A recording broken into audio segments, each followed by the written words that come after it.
everybody, Geraldine Rose here. Today we're building a scene card for the Hot Days and Cold Drinks InstaHOP.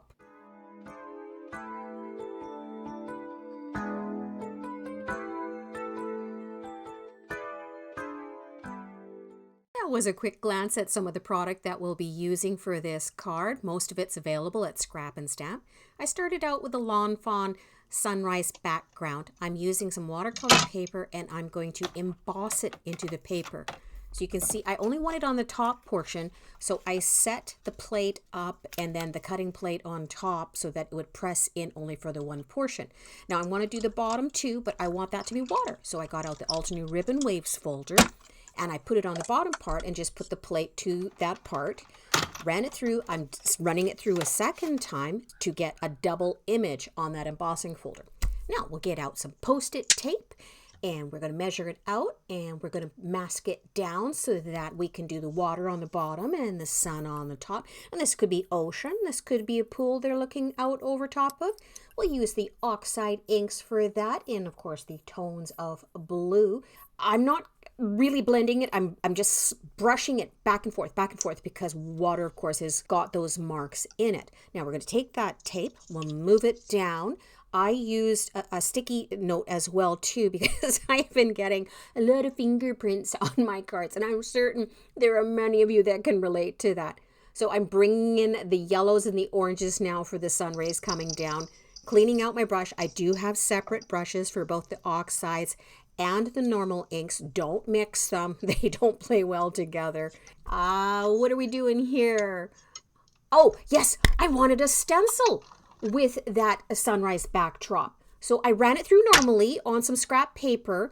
I'm going to tap out all the things and I'm going to put it over top of the top portion of our panel so that I can spray it with some solar sprays. I did get some, the Golden Hour and the Overheated. I'm using those up at the top.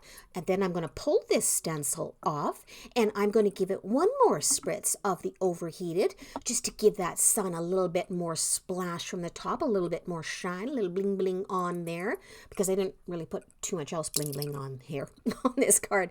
And then I am taking out the other solar spray, the Beluga, and I'm dripping it down the water. So I don't care how it's going. I don't care that it's mixing with the inks. I'm just letting it run down the parts of the embossing folder, that the impressions that it has made. Drying it with the heat gun. I'm cropping it down because that was a watercolor panel, so it's a little bit bigger. It was just Canson XL. I want it to fit a normal A2 card. So it's 4 1/4 by 5 1/2. I am grabbing the white pigment ink. I think that was the Glacier White from Ranger. Just dragging it across the top. I want there to be some white caps, just a little bit on that water. And then I'm taking the Picket Fence spray with a brush after I've shaken it up. And again, just dragging the brush across. It's a very dry brush. I just want there to be a little bit more of a white accent through there.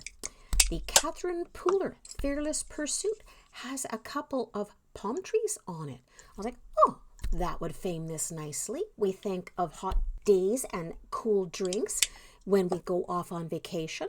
So we've got those pressed down. And because I'm putting it over a debossed panel, I have to grab out the Altenew fine liners and just fill in the little black spots there that it missed. Setting up my spellbinders, Ascending Sunshine Sentiment on the front. I did yellow ink first because I wanted to spread a little bit. And then I am going to come in with the black ink. I think that was VersaFine Clair. And I'm putting that down. And because VersaFine Clair is a pigment style ink, it doesn't dry very nicely. And I am going to emboss it with some Wow Clear Gloss embossing powder. Put that on there. We're going to get the heat gun out. We're going to do that magic. There she goes. And you think we're done, but no, we're not done. You see that I'm misting it with water. I'm wiping up the water around the edges because I don't want any droplets to get down on this. And I'm going to overstamp that with the water because I want it to spread the ink around that sentiment and act further as like a glow, a sun glow, right? I spritzed that little bit of paper with water. This is the mini cobblestone from Sizzix. I thought, well, okay, they're going to be sitting by a pool, and I wanted like cobblestones, like stones around the edge. So they're tipping it out of my guillotine trimmer so that we can get it out, checking that that is the width that I want for that pool edge with the stones.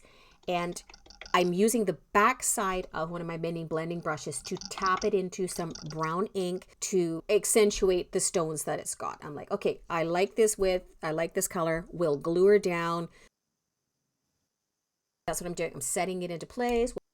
We'll put an acrylic block over top. Oh, I guess I was wiping my hands off the glue. Ah, yes. Okay, now get your anti-static powder out and put it down over your vellum, because this was the Spectacular Adventures from Altenew, and it had a pair of sunglasses in it. And it has scenes that you can put in the sunglasses.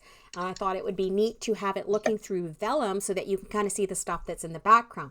I stamped it with a blue oxide ink, and then on the top part, I am putting Ranger holographic powder, because you know how some glasses have got like sparkly bits around the top of their frame? And then the bottom part, I'm using the clear embossing powder again.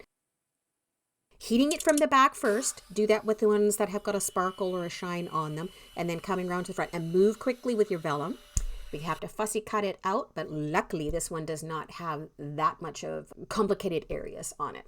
Seeing how it looks. All right, now we're going to put our scenes on there, and I chose the palm trees again because, hey, hot days, cool drinks, that sounds tropical to me. So there we are. We've got that down. We're going to let it dry, and I'll work on the inside of the card next. So this is the Altenew Casual Bouquets kit.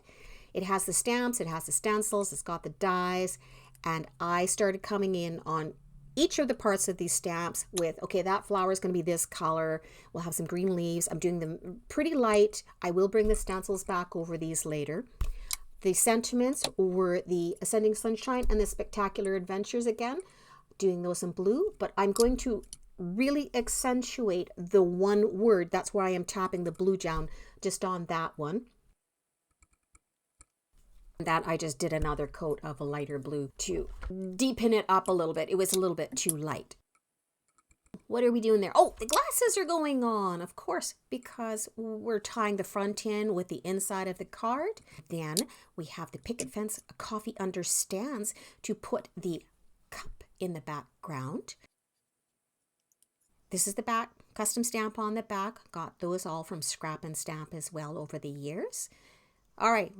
Gluing the panel down. We're going to see how it looks. So we're using the Tombow glue. It's great. It's got some wiggle room. Set it into place. Check that your corners are all aligned, of course. I always check before I glue it down that it matches my A2 card that I've taken from my Nina Classic crest. All right. I have decided that it still needs something on the front. I'm thinking, okay, they're sitting there at the pool. There's going to be tropical flowers.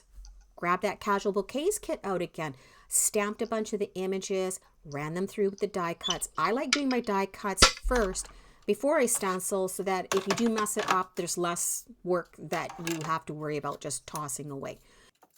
Bringing all the die cuts out, we will grab out the sticky grip from the stamp wheel and setting the stencils down into spot. And this is just going through coloring each of the leaves and each of the flowers with different shades. We'll just sit here and watch for a little bit while we're blending lots of colors in the little spots in the stencils. This is also, I think, when I realized that the embossing folder, it does two of the images, and the other two that I had cut were not those two images. So I did, behind the scenes with the camera off, I did cut out the other images that I needed to run through with the embossing folder for that.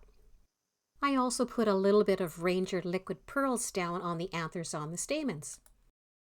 I'm jumping back to the inside of the card. I thought, okay, well, I can mask off around the glasses and I can color that cup in so that it's like one of the transparent ones for a cool drink. I did this like as if it was like a red cup with a pink drink on the inside. Taking off my satin tape, which works really great. I haven't had it tear my paper yet. This is where I'm just adding a little hint of blue on either side of the frame of those glasses. When you see the card later, you'll see that it's actually got a gleam coming off of the reflection. Oh, Yes, the Cartabella wood grain, I thought it looked a little bit like water. I put that down, that stencil, with the Ranger Solar Paste, the Beluga, and made more waves across the top to bring a little bit more of the mixed media in, tie the top in with the bottom. Now we'll start placing the flowers around, because remember, you're sitting at the pool, you're hearing the waves lapping at the edge of the pool against the stones. You've got the birds tweeting, you've got the butterflies flitting around, and the frangipani, the hibiscus, and the freesia all hanging down, putting their wonderful scent out. But you need a cup. You need a cup of something. And that's where we brought in the Sizzix Fresh Brewed. We're going to bring in that cool drink. I've cut it all out with the die cut. I'm going again for the Joe-Con, red solo cup. And your drink is in there. Just assemble all of your pieces. I brought in Ranger Glossy Accents because the acetate over the top of that, if you use glossy accents, it dries clear, but at the same time, it sticks it down really well to what in this instance is the whipped cream. We're going to assemble, and we'll sit here and fiddle for several minutes, which I cut out so you didn't see it, on where we're going to place all these guys. I did have a lot of bright colors. The reds and blues match the cup and the waves and the glasses, and red and blue mixed together make purple. As well, we had the yellow on the inside of the flowers to go along with the sun up in the sky. Now the glasses, I put glossy accents over them because I thought it would be kind of cool to have a reflection on them. And then I took some Ranger Crackle accents to add another level of texture on the water down at the bottom. For the sentiments, Altenew Timeless Sentiments. I thought it just needed one more thing there, right? Because the sentiment up the top, it was a glowy, speckly effect. It didn't quite stand out enough in my book. So I used some metallic gold paper. I cut the high out. I'm stacking the layers up on that. I just put it back into the negative space to make certain that my letters were aligned properly. And then I tucked it right down there at the bottom over top of the pool. So you kind of have a swirl all the way around the card that your eyes will follow. I put one last layer of, I think it was glossy accents, just on the outside of the top of that cup. And that's the finished card, everybody. So ScrapNStamp, I did this for them because they've been very kind to me. I still have no affiliate links. Just for kindness, I still haven't decided who we're sending it to, but all the rest of you, go out, be that change you want to see in the world, have some fun crafting. Thanks for watching and subbing and liking. We'll catch you next time. Bye-bye, everybody.